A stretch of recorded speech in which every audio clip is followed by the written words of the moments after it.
की प्रतीक है। भारत के सनातन धर्म की 7 पवित्र पुरियों में से एक पहली पुरी है अयोध्या, और इसलिए प्रधानमंत्री मोदी जी का भी ये कहना है कि अयोध्या को ऐसी नगरी के रूप में विकसित करना है जो दुनिया की सबसे सुंदरतम नगरी हो, सबसे सुंदर नगरी के रूप में। लेकिन याद रखना, कोई नगर हो या कस्बा या गांव हो या बड़ा शहर, तब तक सबसे सुंदर नहीं होगा जब तक सरकार और जनप्रतिनिधि और जनता एक साथ मिलकर के सामूहिक प्रयास न करें। सबका योगदान जब होगा, और इसी के लिए प्रधानमंत्री जी ने कहा सबका साथ और सबका विकास। सबका साथ, जब सभी लोग मिलकर के कार्य करेंगे तो एक साथ मिलकर के सबका साथ सबके विकास की परिकल्पना साकार होगी और अयोध्या विकास की सबसे सुंदरतम दुनिया की नगरी के रूप में स्थापित होगी। और इस दिशा में प्रयास सबको एक साथ प्रारंभ करने पड़ेंगे। केंद्र सरकार आज यहां पर एक आयुर्वेद कॉलेज दे रही है। आयुर्वेद कॉलेज के लिए केंद्र सरकार के मंत्री भी आए हैं, केंद्र सरकार के आयुष विभाग के सचिव भी आज अयोध्या में उपस्थित हुए हैं। और सचमुच केंद्र सरकार ने जितना काम किया है हर एक क्षेत्र में, अभी कुछ दिनों में हम अयोध्या में जो एयरपोर्ट है, अभी वहां छोटा जहाज चलने की व्यवस्था है, लेकिन एक बड़ा जहाज भी अयोध्या में उतर सके, इसके लिए एयरपोर्ट का शिलान्यास भी यहां पर करने जा रहे हैं। और अयोध्या का एयरपोर्ट तो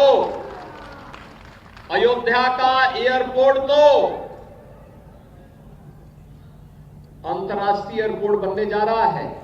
अंतर्राष्ट्रीय एयरपोर्ट अयोध्या में बैठे और दुनिया के किसी भी देश की यात्रा अयोध्या में बैठे बैठे आप कर सकते हैं। दूसरा, आज यहां पर भारत सरकार के आयुष मंत्री आए हैं। भाइयों बहनों, वहां केवल आयुष मंत्री ही नहीं है, जलमार्ग मंत्री भी हैं। और मैं उनसे चाहूंगा कि अयोध्या को जलमार्ग से जोड़ने की भी कार्रवाई होनी चाहिए।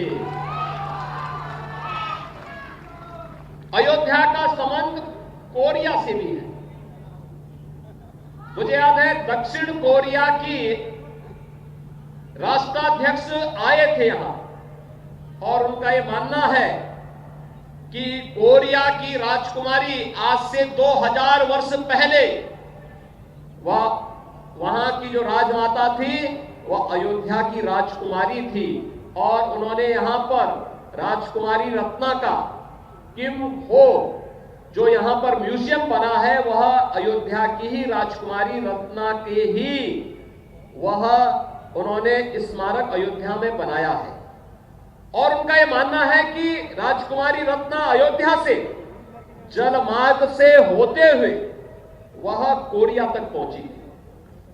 आज भी वे लोग बड़ी श्रद्धा के साथ अयोध्या के साथ संबंध जोड़ते हैं, और दुनिया की सबसे बड़ी मोबाइल बनाने वाली कंपनी सैमसंग ने प्रधानमंत्री मोदी जी के ही आह्वान पर उत्तर प्रदेश में सबसे बड़ा निवेश किया है, और वह निवेश दुनिया में सबसे ज्यादा मोबाइल फोन वह कंपनी उत्तर प्रदेश के अंदर बनाती है।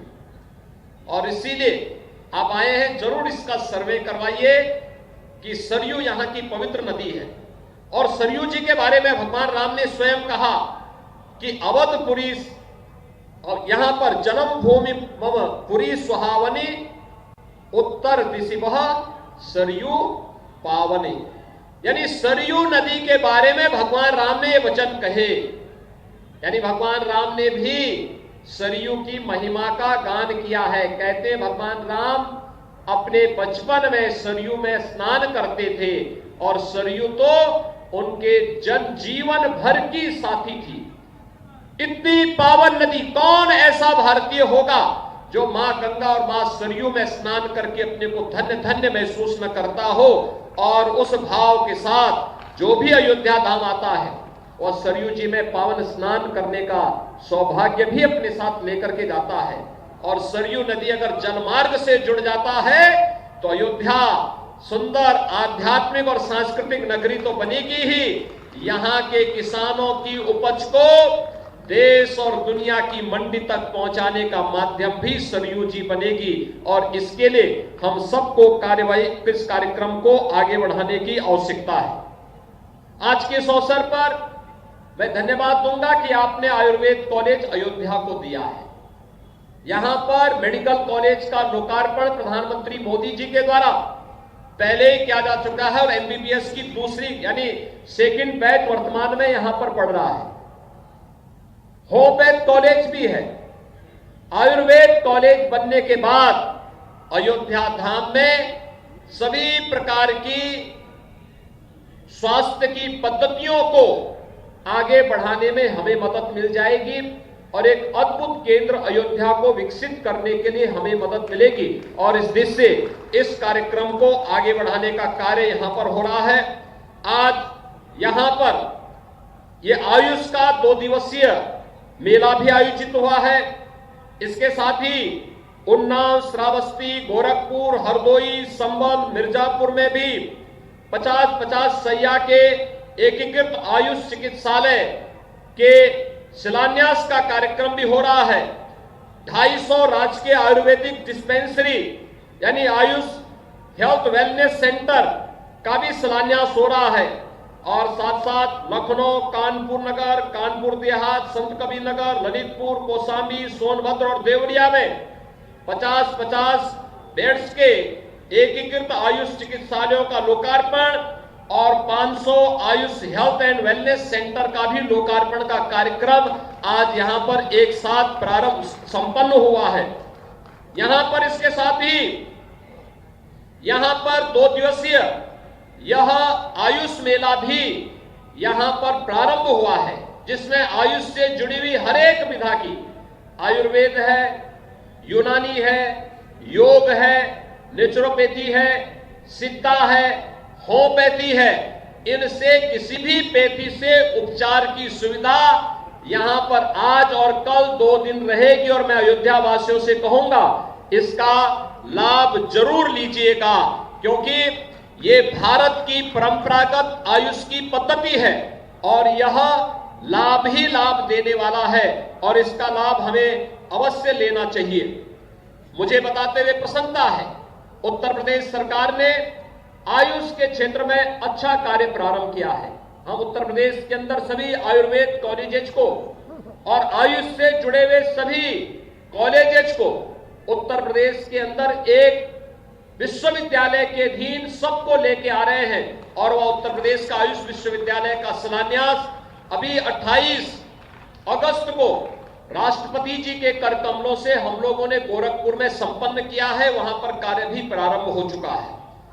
तेजी के साथ आयुष एक नई विधा के रूप में उभर रहा है और खासतौर पर हम लोगों ने देखा है कोरोना कालखंड के दौरान आयुष के प्रति और भारत की इस परंपरागत पद्धति के प्रति देश और दुनिया के मन में कितना भाव जागृत हुआ, ये तो मैं देखता था।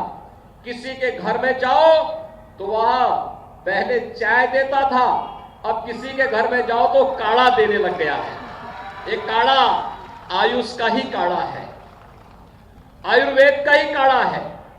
आयुर्वेद के प्रति लोगों का ये रुझान अद्भुत है, अभिनंदनीय है और कि लोग भी इस बात को आज मान रहे हैं।